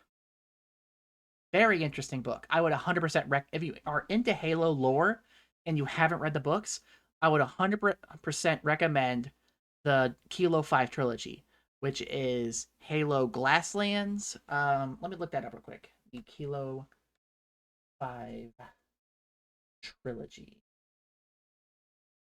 Let's see. It is Halo Glasslands, The Thursday War, and Mortal Dictata. And those take place pretty much directly after the events of Halo 3. And also little bits of Ghosts of Onyx, which takes place simultaneously to Halo 2 and 3. is convinced that humanity needs what these artifacts lead to. She thinks it's a weapon that they can use to win the war. When you're fighting an existential war, people don't ask too many questions. How does she know this, though? She just assumes it leads to a weapon, and her assumption is correct somehow. John relays That Halsey's is lies typically to how it Kai. goes. Admiral Margaret throws Halsey under the bus and has... Okay, so that's Margaret Parangoski then. She is, at the very least, she should be Sinconi, the head of the Office of Naval Intelligence. So I can only assume that that is Admiral Parangoski. Are sent away. So this woman, her name is Miranda, takes over Halsey's work. John touches the artifact. I still don't like the fact that they just took Miranda Keyes and made her fucking... I assume that's Miranda Keyes. He's not calling her Miranda Keyes, just Miranda.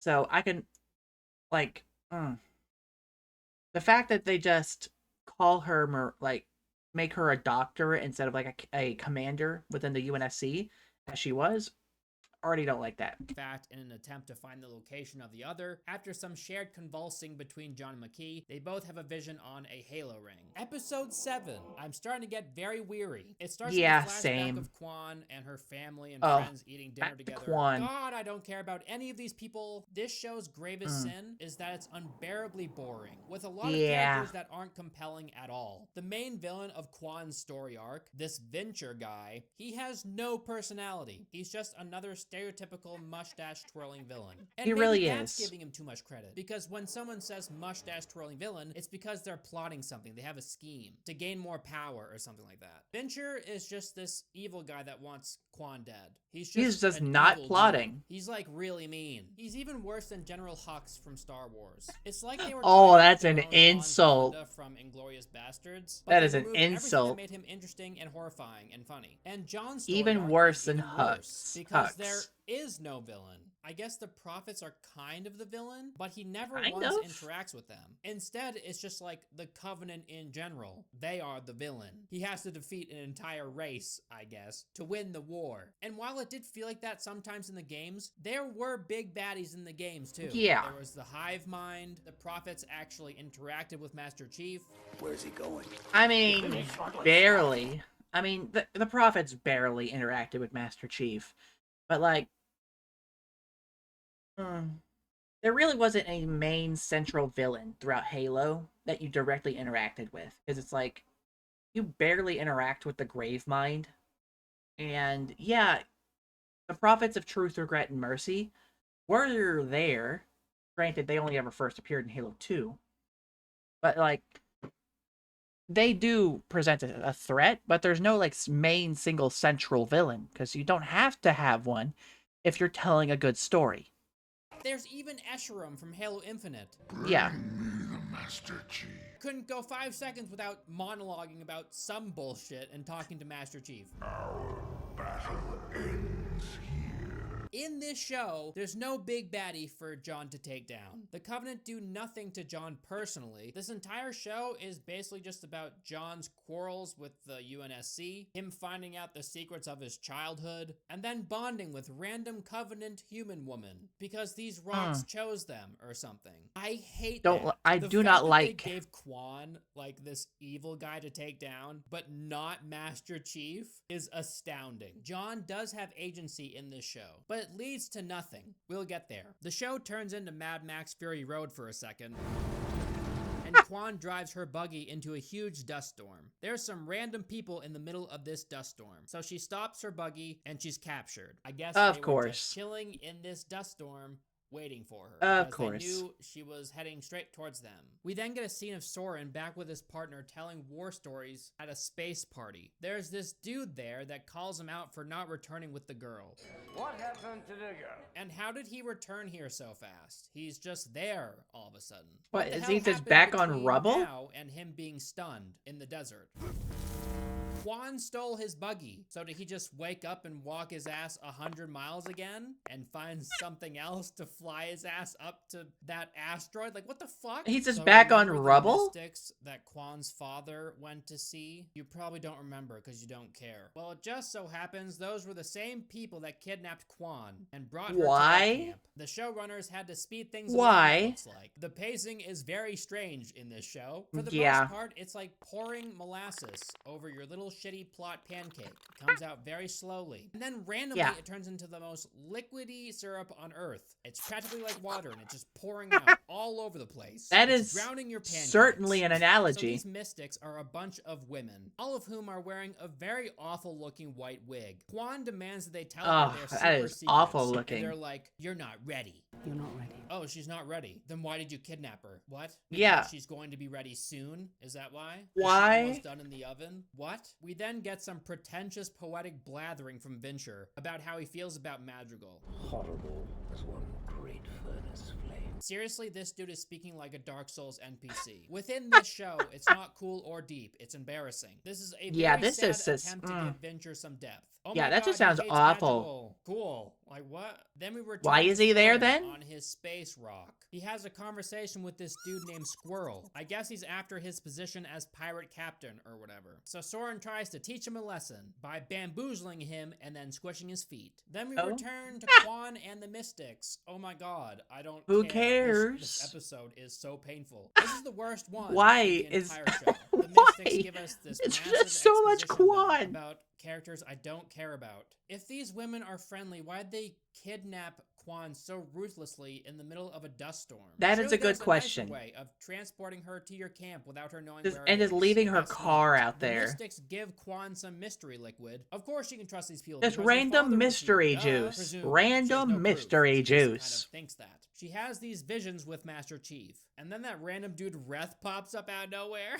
Like, why is he there? Why She had, like, a is 1-minute Reth there? conversation with the dude. She has to like fight Master Chief with a chain that's obviously a plastic chain. You can tell because it's not weighted at all. It's just flopping Bruh. around in her hands like a toy chain would. They didn't put any effort into trying to make it look real It at all. looks so She fights bad. this imaginary Master Chief again and again to teach her a lesson about It her looks rage. so She then meets a vision bad. of her father, and now she's finally ready to learn the super secrets that will change everything. And all she had to do was smack Master Chief's armor with a rock, I guess. The big secret. What was her father hiding all She this drove time? out What into did the this middle of the massive desert plot to have an that led ayahuasca to, like, trip. 10 different people lead to? I bet it's crazy. Guess what it is, guys? A Super Mario pipe in the middle of the desert. I wish I was joking. No, that actually happens. It's a portal that leads somewhere important that Quan just can't know until Madrigal is safe. So then Soren learns that Quan is still alive because Venture tripled the bounty on her head. Because Venture just tripled the bounty.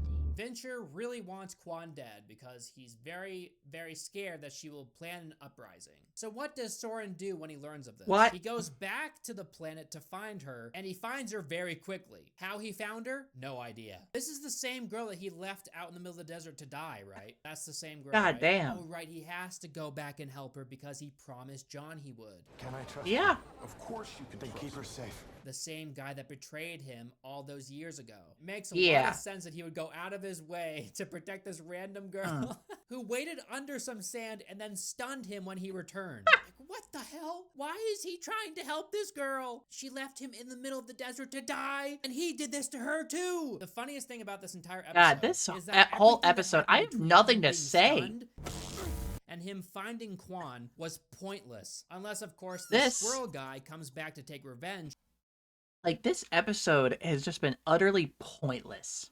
in some big way. And guess what, guys? That doesn't happen. It doesn't Maybe happen. it will happen in the next season.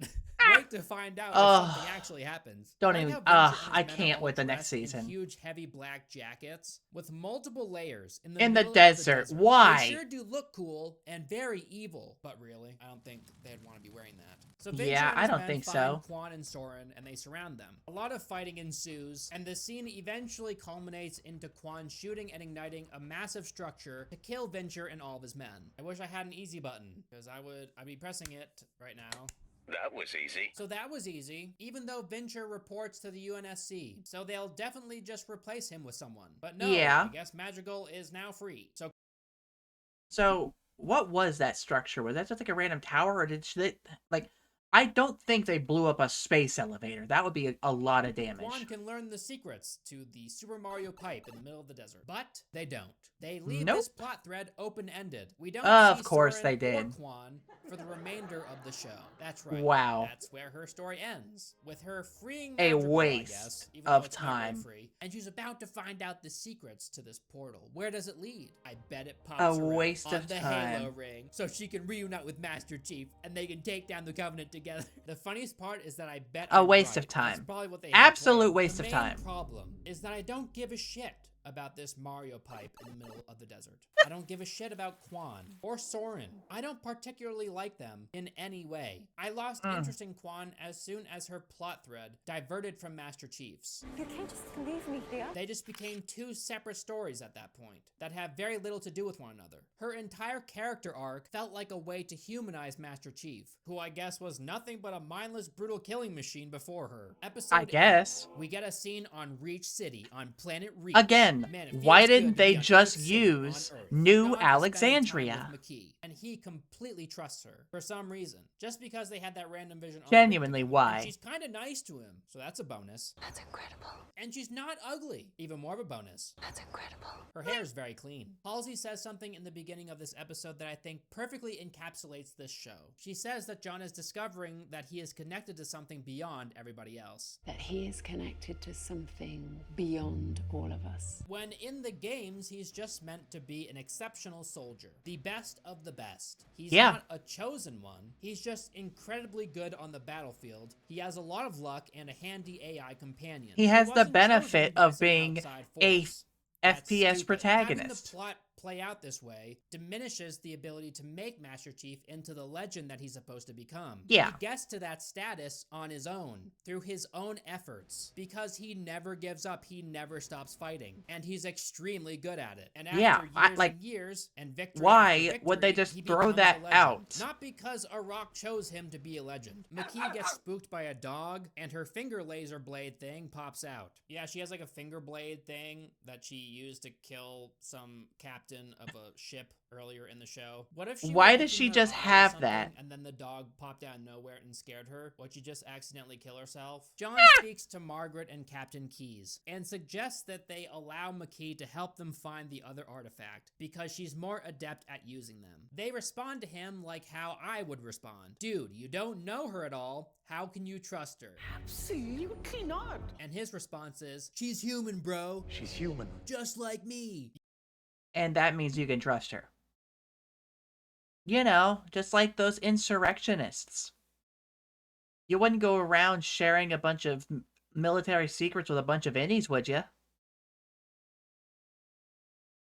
Yeah, exactly. So, not trustworthy. And then Captain Keyes goes, you can't just erase decades of indoctrination. My decades of indoctrination. And John snarkily replies, I did. Yeah, by ripping a chip out of your back. It's not the same thing, bro. Unbelievably, they agreed to help This her. is not John. This is not Master Chief. When Kai lifts stuff. Yeah, look at her lift those things. She's very strong. And a bunch of soldiers cheer her on. Cool. And then John decides, you know, it's that fun he to see trusts some and of the likes Spartans McKee having enough fun. to get down and dirty with her. So yeah, I guess we get to watch him lose his virginity. At the very beginning of the show, when he was mowing down all those Covenant. That was the Chad Master Chief. Ironically, when Master Chief loses his virginity, he becomes the Virgin Master Chief. It's such a weird scene, like who the hell asked for this? And Cortana watches on in horror. When they finish, McKee wakes up while John is sleeping and forcibly removes her fingernail with the blade inside it because she's changing as a person.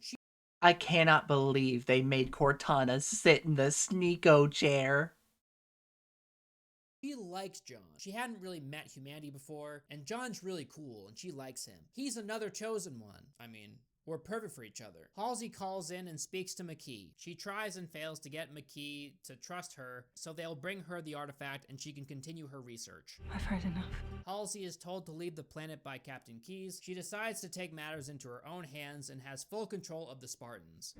Oh. The Spartans. And orders Silver Team to deliver John McKee and the second artifact to her. Kai senses that something isn't right. Guys, we can't do this. So Halsey has the other two Spartans take her down. John's Oh. plan is to destroy the Covenant with the Halo Ring. Even though they have no idea how they could actually do this, they just figure, hey, we'll figure it out when we get to it. Cortana likes watching John and McKee bang, so she betrays Halsey and warns John of the other I two can't Spartans. believe that they Halsey put her in the initiated cup Zed chair. protocol. Kai frees herself and tries to stop Halsey and save Chief. Cortana helps John fight the Spartans, but he still gets his ass kicked. The left leg servo is out of spec. Take out his knee.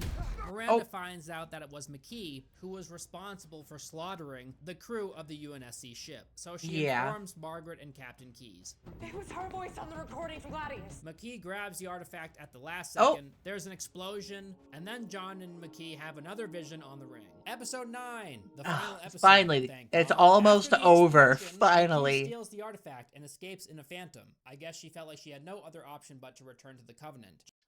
How did a phantom get onto Reach? How did a random phantom get onto Reach? It's like, first of all, the UNSC did not bring a phantom to Reach because that would be in clear violation of the Cole Protocol. Because no way in hell they would allow Covenant infrastructure that could potentially be tracked to be brought to their most second important planet. Second of all, how would a phantom sneak onto Reach, their most well-guarded hid planet outside of Earth itself? John is faced with the other Spartans and tries to tell them the truth about Halsey. She just wants to control you. Captain Keyes and Miranda come out of nowhere to back up Chief, because of course they do. Like, the awkward silences just never end. People just pop up at the perfect time. The Spartans back down and decide to work together. Kai catches up with Halsey's ship as she's trying to escape and demands answers. Halsey's weirdo assistant moronically bashes Kai over the head, only to be thrown into the ceiling so hard he dies. Fucking Halsey rip. manages to escape in a pod. Kai goes down with the ship, but survives. Heaven forbid there's any consequences to anybody's actions. Captain Keyes has a moment with John. They apprehend Halsey and bring her back. McKee brings the artifact to the Prophets. So there's something going wrong with the Spartan ship as they approach the Covenant star system. Like, there's a very real possibility that they could die right now. And Vanek just says candidly, I don't like this. This is bad. Yeah. The series starts to feel like Halo No again shit. when Master Chief and Silver Team dive towards the planet's surface. Master Chief lands on a grunt and he's just like, afternoon. Nice to see ya. Afternoon. Kai snipes one of the grunts from afar. First off, a huge waste of sniper ammo. Second, she quips, no one will remember you, after killing it. No one will remember you. Damn. I know you hate the Covenant, but holy shit. God damn. I'm pretty sure A this little little cruel. grunt had a family of little baby grunts, and Yeah. they will remember their daddy grunt. His name was Corbin Dallas, and you just killed him. Shame. You just blasted his face off. Then they kick off the mask of another grunt, and it starts to suffocate to death. These poor grunts, dude. So you know how Halsey can clone herself? And Halsey used that clone as a distraction so she could escape. The Covenant have the two artifacts, and they join them together. So she used one of her clones to get out of there. And then Covenant reinforcements show up. Oh my god, the Spartans are outnumbered. How many? Hundreds, but they're coming in waves. And then there's a massive fight on this very boring arena of just sand and random pillars. Master Chief does get some action, which is nice. Yeah, There's it's a cool always part neat. when he blocks a hammer blow with his rifle and then fires on a second brute while blocking. But Yeah, then it's they a bring good us into action. first person, Oh god, and that's the ammo nauseating. amount shown on the rifle depletes far slower than the rounds being fired. It's pretty Yeah, bad. that is awful. After fighting for a while, Master Chief is pinned down. McKee touches the joined artifacts, which reveals the location of the ring. Wow, it feels like this should have happened 4 episodes ago. She touches the artifact because she knows that an explosion will happen and it will save John.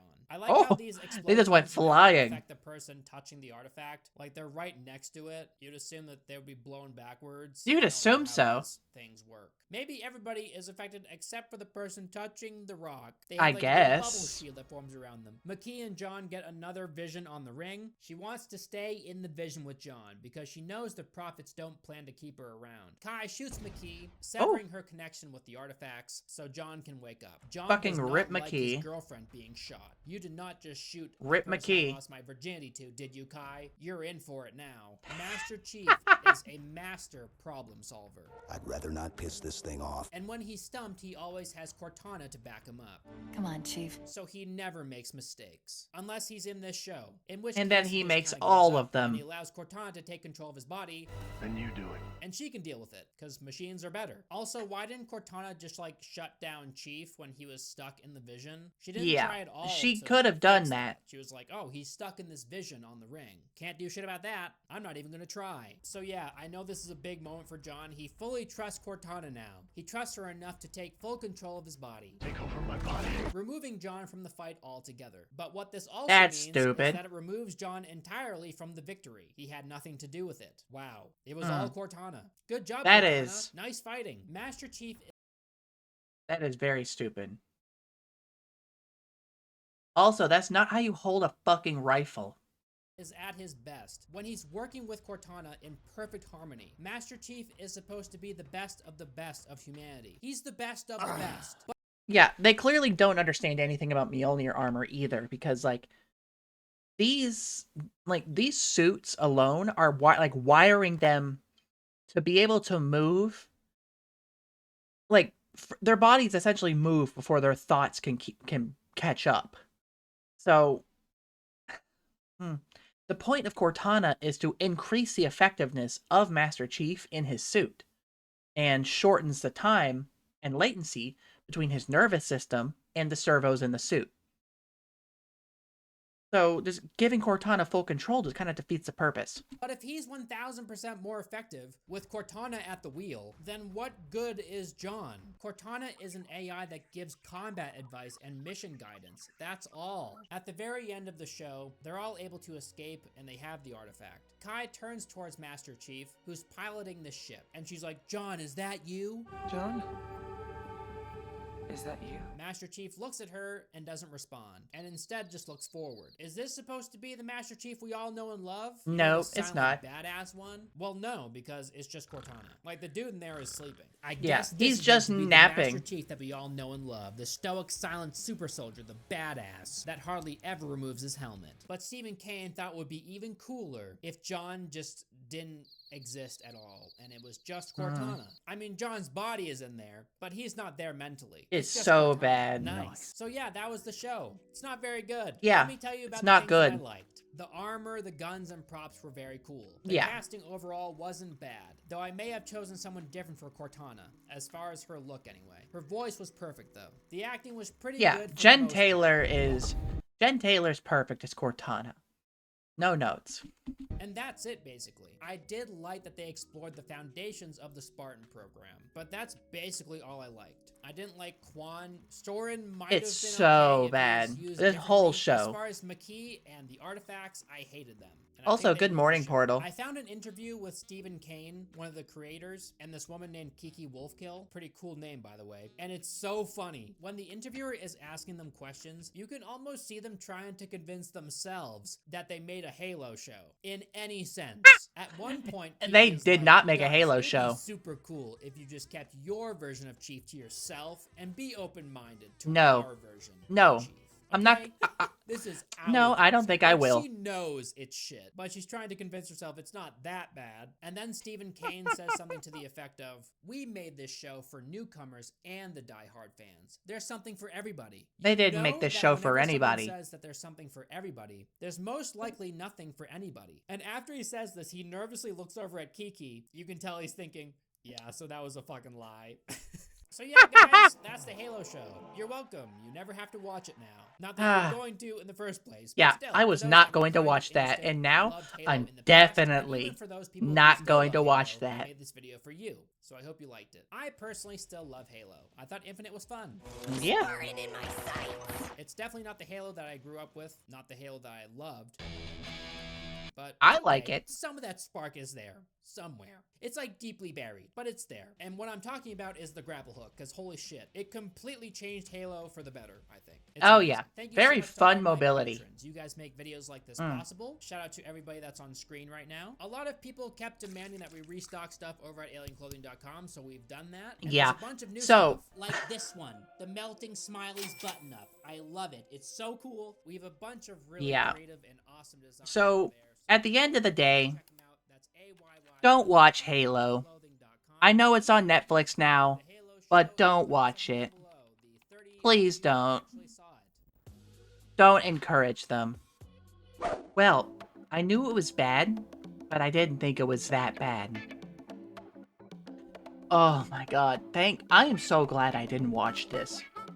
And that was season 1. So how much worse can season 2 get? Well, thankfully, Elvis has a video about season 2 as well, and we will get around to watching that one eventually. But for now, let me know what you thought about Halo Season 1 down in the comments below. And of course, don't forget to hit like on the video, subscribe to the channel, and ding that bell so you know when I upload, and it helps me out in the algorithm. And as always, I will see you next time at the HQ. Bye-bye.